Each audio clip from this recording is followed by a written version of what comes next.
बहनें ऐसी क्यों होती है? मैं अपनी बहन को ज्यादा पसंद नहीं करता था। उसकी शादी हो चुकी थी, लेकिन मैं कभी उसके घर नहीं गया। बस माता पिता ही उसे मिलने जाते थे। मुझे पता भी नहीं था कि वो किस हाल में है। वह कभी कभी मायके आती तो जाते समय मेरी माँ उसे घर का कुछ सामान भी दे देती। यह बात मेरी पत्नी को बिल्कुल पसंद नहीं थी। जब भी मेरी माँ ऐसा करती, मेरी पत्नी आकर मुझसे शिकायत करने लगती कि तुम्हारी माँ तुम्हारी कमाई कैसे उड़ा रही है। जब भी तुम्हारी बहन आती है, उसे खाली हाथ जाने ही नहीं देती, कुछ ना कुछ जरूर देती है। तुम अपनी माँ को बता दो, यह सब नहीं चलेगा। पत्नी की बातें सुन सुनकर मुझे भी गुस्सा आ गया। मैं माँ के पास गया और कहा, माँ, ये सब क्या है?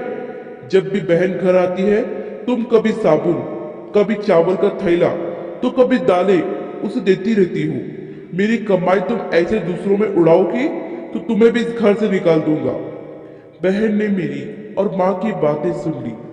1 घंटे बाद बहन मेरे कमरे में आई और कहने लगी, भाई, जरा रिक्शा ला दोगे? मुझे अपने घर जाना है।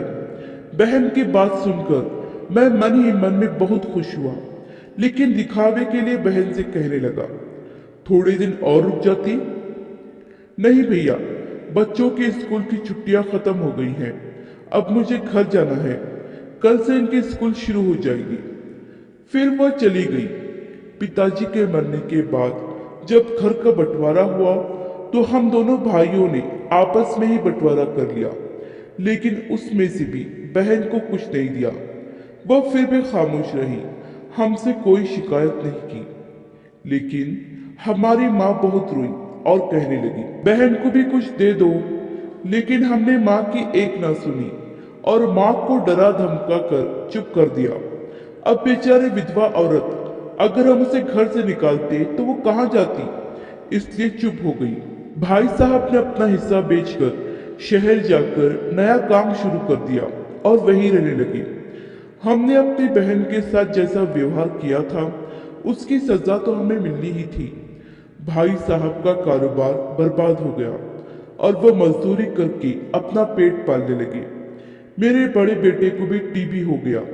उसके इलाज में लाखों रुपए खर्च हो गए। जो भी मेरे पास था, सब कुछ खत्म हो गया और मुझे कर्ज लेना पड़ा। हाल इतना बुरा हो गया कि खाने के लिए भी पैसे नहीं थे। घर में कुछ राशन भी नहीं था। मैं अपने कमरे में अकेला बैठा सोच में गुम था कि मेरी बहन घर आ गई।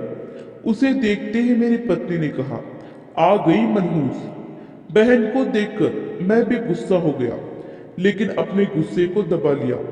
वह मेरे बच्चे के पास गई, उसे देखा और फिर मेरे पास आकर बैठ गई।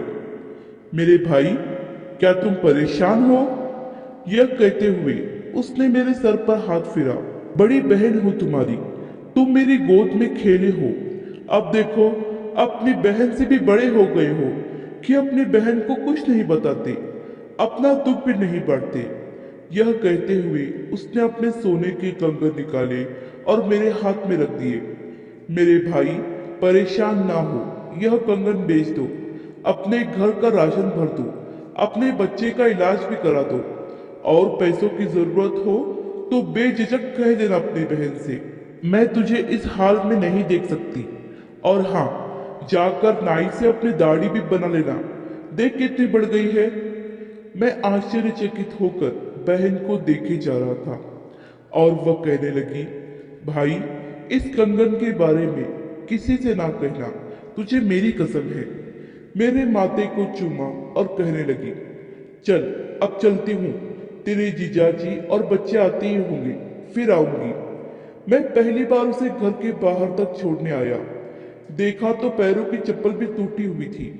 उसने कपड़े भी तो वही पुराने पहने थे। मैं बस उसे ही देखता रह गया।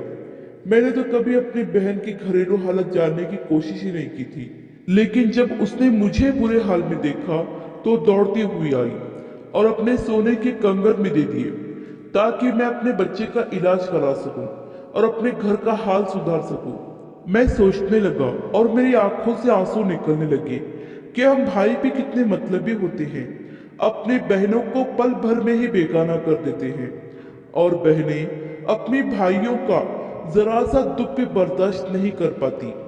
मैं उसके कंकर अपने हाथों में पकड़कर जोर जोर से रोने लगा।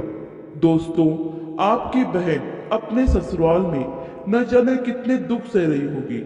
कुछ समय उसके पास बैठकर उसका हाल चाल जानने की कोशिश जरूर करें। मालिक सभी बहनों की झोली खुशियों से भर दे। आशा करती हूँ ये वीडियो आपको पसंद आया होगा। इस वीडियो पर आपकी क्या राय है हमें कमेंट करके जरूर बताइए। वीडियो पसंद आया हो तो लाइक और शेयर करना बिल्कुल भी ना भूलिए। चैनल पर नए हो तो चैनल को सब्सक्राइब जरूर कीजिए। वीडियो देखने के लिए, कहानी सुनने के लिए आपका बहुत बहुत धन्यवाद।